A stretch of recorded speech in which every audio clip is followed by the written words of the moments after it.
तर या ठिकाणी भागाकारामध्ये शून्य किती ते मोजायचे। आता या ठिकाणी शून्य 2 आहेत, बरोबर आहे।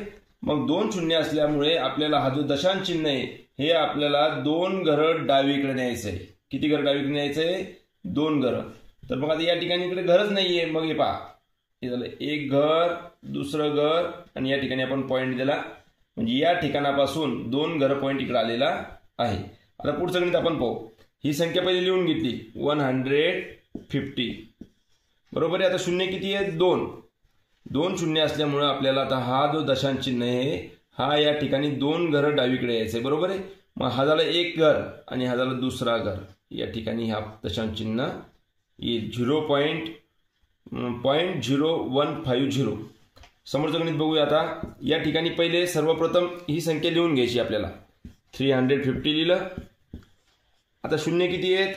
2 शून्य असल्यामुळे आपल्याला 2 घरा हा पॉईंट डावीकडे न्यायचा आहे, लेफ्ट साईडला न्यायचं आहे। लक्षात ठेवा भागाकारामध्ये लेफ्ट साईडला पॉईंट न्यायचा आहे।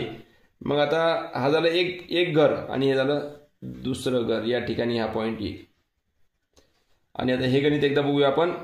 या ठिकाणी पूर्ण संख्या लिहून घेतली, पाहून घ्या 83215। पॉईंट कुठे? इथे। आता हा पॉईंट आपल्याला डावीकडे न्यायचा आहे, पण किती घर न्यायचं आहे? जेवढे शून्य असतील तेवढे घर। मग शून्य किती आहेत?